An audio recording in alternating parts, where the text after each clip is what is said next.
Hi, and welcome to Studio SN. My name is Sara Naumann, and today we're going to play with Jewelry Attitude.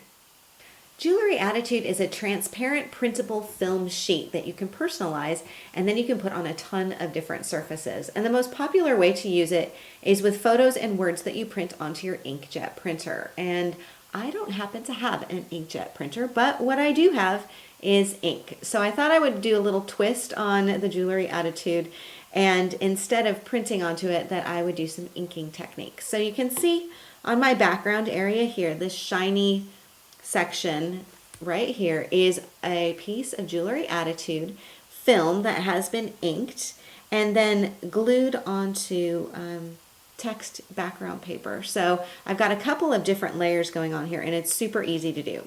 So first of all, let me show you the package of Jewelry Attitude. This is what it will look like in the store when you see it. And the company has lots of different attitudes. So there's Jewelry Attitude, there's Craft Attitude, there's Quilt Attitude, there's even Shoe Attitude. And the product itself is all the same. So if you go to the store and you want to do jewelry, but you can only find Shoe Attitude, for example, you can use it for the same thing. It's the same product. So that's really cool. The reason that they have it in different packages is just to make it easier for people to choose the various applications. So choose which one you will. And all you need to do once you get your sheet out is trim it down to whatever size you want. And the sheets are 8.5 by 11, maybe a little bit bigger, so that they run through a standard printer. But I've trimmed mine down.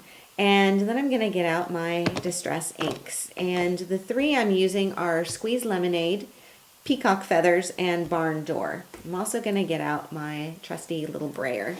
And I'll start with my lightest color, which is the Squeeze Lemonade. Get my brayer inked up and just brayer it on here. And I want to color the whole thing with Squeeze Lemonade, and it looks like I didn't clean my brayer very well last time. That's okay. I'm gonna go with the Peacock Feathers and maybe go a bit this way. It's a non-porous surface, so your brayer will slide a little bit, which is fine. And then I want to clean off my brayer in between these colors and then go back with my Barn Door, ink it up, and brayer on a little bit more.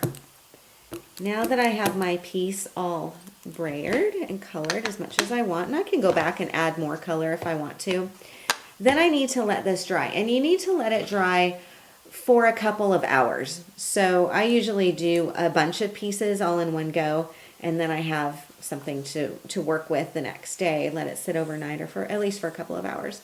So I've got a piece that's all dry.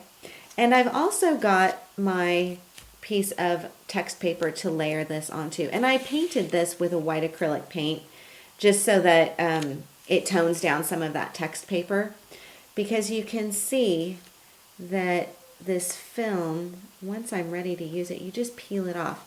It's a little bit, well, it's very transparent, but it's made less so, of course, by my inking on here. And then all I need to do is glue this to my background paper. Now you can use a glue stick. You can use any kind of adhesive. For this project, I chose the multi-medium gloss. So what I would do with this is apply it with my finger.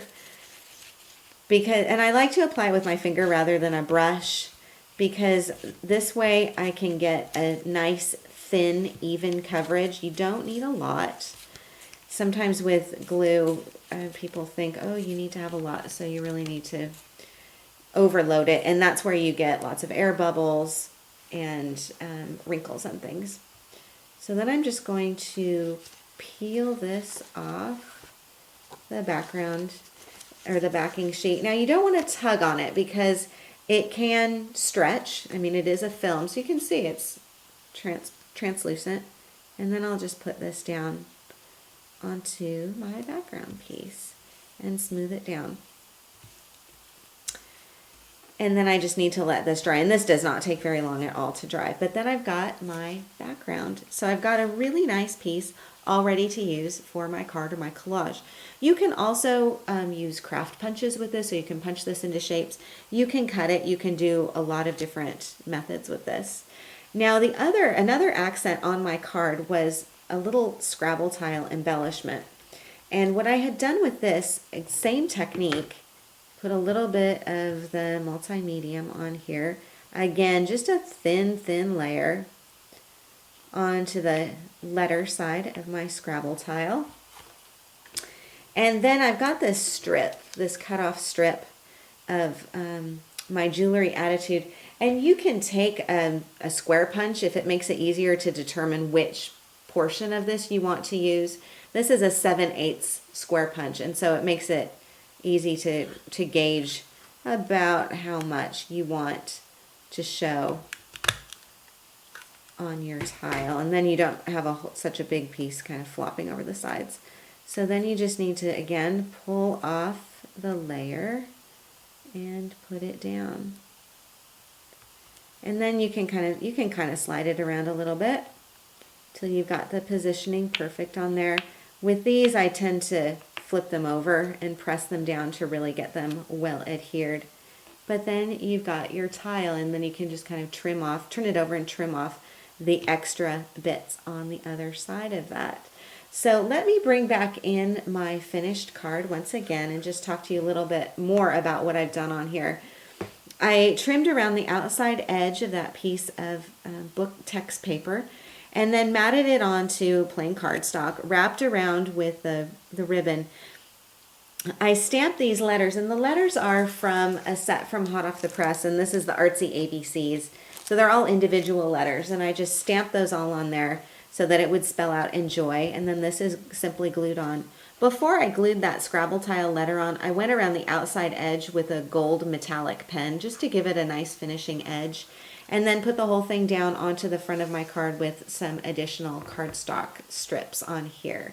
It's super easy to do. I really had a blast with this product, and I think you could find a million different applications for it. It works on wood, it works on metal, it works on glass, and of course, as you see, it works beautifully on paper as well. So this is how to use Jewelry Attitude, or indeed any of the attitudes that you find in the line. I hope you enjoyed today's segment.